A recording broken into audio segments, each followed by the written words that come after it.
Thailand Cambodia की ये जो जंग चल रही है, इसमें चीन की भी एंट्री हो गई है। ड्रैगन का इस जंग में क्या काम, ये आपको बताते हैं। चीन के विदेश मंत्रालय ने इसे लेकर बड़ा बयान दिया है। दोनों देशों के बीच विवाद को चिंताजनक बताया है चीन ने।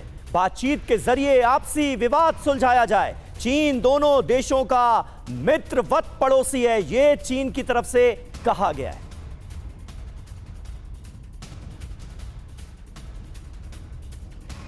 तो देखिए, थाईलैंड और कंबोडिया के बीच ये जो जंग चल रही है, उसमें अब चीन की तरफ से भी बयान सामने आया है। दो तरह के चेहरे चीन के दिखाई दे रहे हैं और साफ ये नजर आ रहा है कि किस तरीके से चीन पर्दे के पीछे भी खेल रहा है और चीन पर्दे के बाहर एक शांति दूत की तरह अपना चेहरा दिखाने की कोशिश कर रहा है। तो इस जंग में चीन की एंट्री और चीन की भूमिका कैसे कैसे है, कुछ अहम तथ्यों को आपके सामने हम रखने जा रहे हैं। चीन से जुड़े हुए दोनों देशों के बीच तनाव बेहद चिंताजनक है, ये चीन ने अपने स्टेटमेंट में कहा है। उम्मीद है दोनों देश बातचीत से मुद्दों को सुलझाएंगे।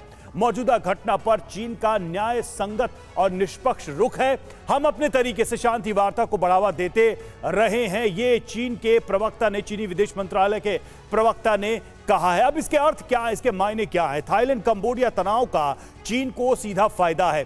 क्या है फायदा? चीन मध्यस्थता से जंग रुकी तो उसका दबदबा बढ़ जाएगा। दक्षिण पूर्व एशिया में चीन की कूटनीतिक जीत होगी और बड़ी बात यह है कि चीन ने कंबोडिया में नेवल बेस विकसित किया हुआ है, तो इसलिए उसका इंटरेस्ट भी यहां पर दिखाई दे रहा है। तो सवाल यहां पर यही है कि थाईलैंड और कंबोडिया की जंग के पीछे क्या चीन और अमेरिका की टक्कर है, इसे भी जरा हम समझने की कोशिश करते हैं। देखिए, ये लड़ाई थाईलैंड और कंबोडिया के बीच है, लेकिन चीन और अमेरिका की ताकत भी यहां पर आमने सामने दिखाई दे रही है। थाईलैंड की बात करें, F-16 जिसका जिक्र भी किया, इसको एंगेज किया गया। देखिए, F-16 अमेरिका की तरफ से मिला। वहीं कंबोडिया में आप देखिए, यहां पर इन्वेस्टमेंट जबरदस्त है और चीन की भूमिका यहां पर काफी बड़ी है। हथियार का बाजार एक तरीके से दोनों के लिए यह है, दोनों अपने अपने हथियार इन देशों को बेचते हैं। यूएस के साथ युद्धाभ्यास किया गया थाईलैंड के द्वारा और चीन के साथ वॉर ड्रिल भी कंबोडिया की सेना ने की है। उधर यूएस नेवी को डॉकिंग की सुविधा थाईलैंड में है और टैंक और सैनिकों का प्रशिक्षण जो है वो चीन देता है। तो इस तरीके से आप देखिए कि दोनों देशों के हित कैसे यहां पर जुड़े हुए हैं। बड़ी बातें क्या है, दोनों देशों के साथ चीन के हित जुड़े हुए हैं। OROB प्रोजेक्ट दोनों देशों से होकर गुजरता है। थाईलैंड में यूएस का प्रभाव घटाना चाहता है चीन। घुमा फिरा कर आप देखिए कि जो ग्लोबल क्लैश है उसका रिफ्लेक्शन यहां भी है। ग्लोबल वर्चस्व की जो लड़ाई है चीन और अमेरिका की, सरदाना सर सवाल यह है कि क्या अमेरिका और चीन इस जंग को भड़काएंगे या फिर यहां पर शांति स्थापित करने की कोशिश करेंगे? हित दोनों के जुड़े हुए हैं और दोनों का स्वार्थ भी यहां पर टकरा रहा है। देखिए, दोनों देशों का हित तो बिल्कुल ही जुड़ा हुआ है, क्योंकि उनकी जो सीमा है, आपस में जो उनकी बाउंड्री हुआ है, वो कम से कम 800 किलोमीटर लंबी है।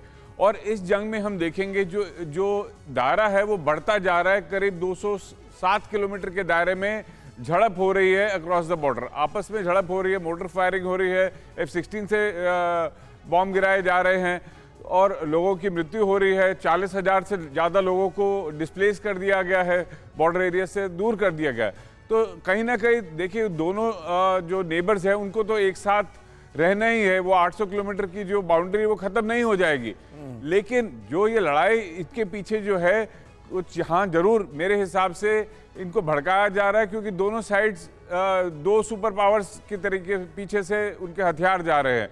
तो हथियारों का सेल होगा, ज़्यादा लड़ाई भड़केगी और इसीलिए इन दोनों नेबर्स में अशांति मेरे ख्याल से बढ़ रही है। और हाँ, 2 मंदिरों की भी बात है, 3 मंदिरों की भी बात है, तो उसके अंदर भी उसका कंट्रोल पर भी शायद एक झड़प उस बात पर भी है। हालांकि ये जो विवाद है वो फ्रांस के समय से है, जब फ्रांस की कॉलोनी थी कंबोडिया, तब से वो इन्होंने ये बाउंड्री उसको ठीक से डिमार्केट नहीं करके गए थे। जी। लेकिन फिर भी आज की डेट में काफ़ी हालात बिगड़ते हुए नजर आ रहे हैं। बिल्कुल, निश्चित तौर पर मंदिर का मुद्दा भी एक बड़ा मुद्दा बनता हुआ नजर आ रहा है और इंटरनेशनल कोर्ट ऑफ जस्टिस ने कंबोडिया के हक में मंदिर का जहां तक सवाल है तो फैसला दिया था। और थाईलैंड ये कहता है कि मंदिर के आसपास का जो इलाका है वो हमारा है। तो कुल मिलाकर ये बड़ा पेचीदा विषय बना हुआ है।